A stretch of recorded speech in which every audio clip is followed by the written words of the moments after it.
The hidden past audio series episode number 5। चलिए शुरू करते हैं। आरव ने उस डिलीवरी बॉय से बॉक्स लेकर ओपन किया। उसमें कुछ मेडिसिन थी जो हर 3 महीने में उसे मिलती थी। हालांकि उस मेडिसिन को कौन भेजता है, आरव को कभी मालूम नहीं पड़ा। हर बार की तरह इस बार भी उस बॉक्स में एक लेटर भी थी जिसमें बस लिखा होता था, इस दवाई को टाइम टू टाइम लेते रहना। दवाई को देखकर उसने गुस्से में बॉक्स को फेंक दिया और आरव पिछले 3 महीनों से लगातार ऐसा ही कर रहा था। अरे जब से उसने इन दवाइयां को सीखना शुरू किया था तब से अंडरवर्ल्ड डॉन बल्लू की आवाजें इसे ज्यादा ही सुनाई देने लगा था। आरव गुस्से में खुद से कहा, पार्सल भेजने वाले जो भी हो, मैं तुम्हें छोड़ूंगा नहीं। और मुझे क्यों लगता है कि मेरे मॉम डैड की हत्या में इसकी भी हाथ होगी और अब वह इन दवाइयां से मुझे मारना चाहता है। दूसरी तरफ शेखर अंकल दिल्ली के एक बड़े से अस्पताल के केबिन में बैठे एक पेशेंट से बात कर रहे थे। उनके केबिन के बाहर बड़े ही अक्षरों में लिखा हुआ था, डॉक्टर शेखर, साइकोलॉजिस्ट स्पेशलिस्ट। और मैं जब भी सोता हूं तो मुझे लगता है मुझे कोई गला दबाने आ रहा हो, जिसकी वजह से सांसें तेज हो जाती है और मैं घबराकर बेड से उठकर बैठ जाता हूं। डॉ शेखर के सामने बैठा मरीज ने कहा। शेखर उसे मरीज की बात बहुत ध्यान से सुन रहे थे। उसने प्रिस्क्रिप्शन पर कुछ लिखते हुए कहा, देखिए, आपको घबराने की जरूरत नहीं है।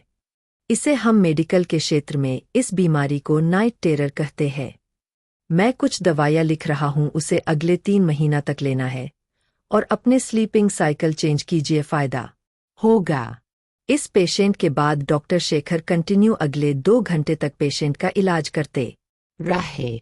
उसके बाद जब वह कार से अपने घर वापस आ रहे थे तब उसके असिस्टेंट ने कहा, सर, मैं आज आरव के घर गया था, मुझे लगता है उसने 3 महीने से मेडिसिन लेना छोड़ रखा है।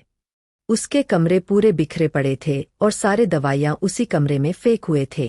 डॉक्टर शेखर खोए हुए से लग रहे थे। उसने धीमी आवाज में कहा, हाँ, मैं भी देख रहा हूं, इन 3 महीनों में आरव के बिहेवियर काफी बदल गए हैं। वह फिर से पहले जैसा होता जा रहा है। वो बेचैन रहता है और अब वो किसी भी हालत में अपने पेरेंट्स के हत्यारे को ढूंढना चाहता है। कल उसने तो उस औरत के पास से डायरी भी ले लिया है। मुझे शक है कि उसे मालूम ना पड़ जाए कि उसके पेरेंट्स का हत्यारे कौन है। जिस दिन उसे मालूम होगा उसकी तबीयत और बिगड़ना शुरू हो जाएगी। दूसरी तरफ आरव अपने अपार्टमेंट में फाइल के पन्ने पलट रहा था। डॉ शेखर का नाम बार बार उसकी आंखों के सामने घूम रहा था। वह जानता था कि यह आदमी उसके माता पिता की हत्या में किसी न किसी तरह शामिल था, लेकिन उसके खिलाफ सबूत इकट्ठा करना और उसे कानून के शिकंजे में लाना आसान नहीं था। अब क्या? आरव ने मन ही मन पूछा। आवाज फिर गूंजी, आरव, तुम्हारे पास ज्यादा समय नहीं है। डॉ शेखर के पास हर वो रिसोर्सेज है जो उसे निर्दोष साबित कर सकता है। अगर तुम जल्दी नहीं करोगे तो वो फिर से बच निकलेगा। आरव ने गहरी सांस ली। वह जानता था कि उसे सावधानी से काम करना होगा। आरव ने शेखर अंकल की गतिविधियों पर नजर रखना शुरू कर दिया। उसने धीरे धीरे यह पता लगाया कि विक्रम हर गुरुवार को अपने फार्म हाउस पर एक पर्सनल मीटिंग करता है। वहां कोई बाहरी व्यक्ति नहीं होता, सिर्फ उसके सबसे करीबी सहयोगी होते हैं। हाँ, यहां से शुरू करो, आवाज ने सलाह दी। तुम्हें उन मीटिंग में होने वाली बातों का पता लगाना होगा। हो सकता है वहां तुम्हें कुछ ऐसा मिल जाए जो तुम्हारे काम आए। आरव ने डिसाइड किया कि वह आज फार्म हाउस में चोरी छुपे घुसेगा और डॉक्टर शेखर के खिलाफ सबूत इकट्ठा कर उसे अपने पेरेंट्स के मर्डर का बदला लेगा। डॉ शेखर कोई छोटा मोटा आदमी नहीं थे, दिल्ली के सबसे बड़े साइकोलॉजिस्ट थे जिन्होंने कई वर्षों तक यूनाइटेड स्टेट्स ऑफ अमेरिका में रहकर अपनी डॉक्टर की प्रैक्टिस की थी।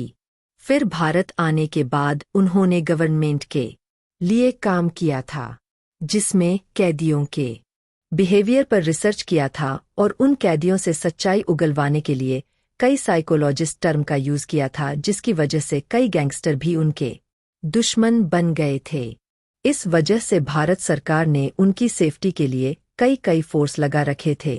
फार्म हाउस तक पहुंचना आसान नहीं था। चारों ओर कड़ी सुरक्षा थी और हर कोने पर गार्ड तैनात थे।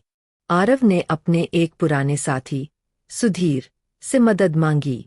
सुधीर एक टेक्निकल एक्सपर्ट था और उसने आरव को वादा किया था कि वह फार्म हाउस के अंदर जाने में उसकी मदद करेगा।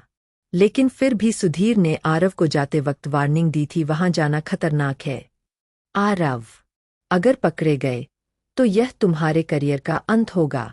तुम्हें पुलिस की नौकरी से भी निकल जा सकती है। मेरा करियर मेरे माता पिता के इंसाफ से बड़ा नहीं है, आरव ने कॉन्फिडेंस से जवाब दिया। गुरुवार की रात आरव और सुधीर दोनों फार्म हाउस के पास चले गए। सुधीर ने कुछ ही मिनटों में वहां लगे सारे कैमरे को हैक कर लिया और उसे रिकॉर्डिंग करने से ब्रेक कर दिया। कैमरे ऑन थी। कैमरे की लाइट जल रही थी मगर उसमें कोई भी डाटा सेव नहीं हो रहा था। अब तुम्हारे पास सिर्फ 15 मिनट है, सुधीर ने कहा। सुधीर की बात सुनकर आरव चुपचाप दीवार फांदकर फार्म हाउस के अंदर घुस गया। उसके अंदर जुनून सवार था लेकिन वह शांत और सतर्क था। भीतर से उसे कुछ लोगों की आवाजें सुनाई दीं। डॉ शेखर और उसके कलीग्स बातें कर रहे थे।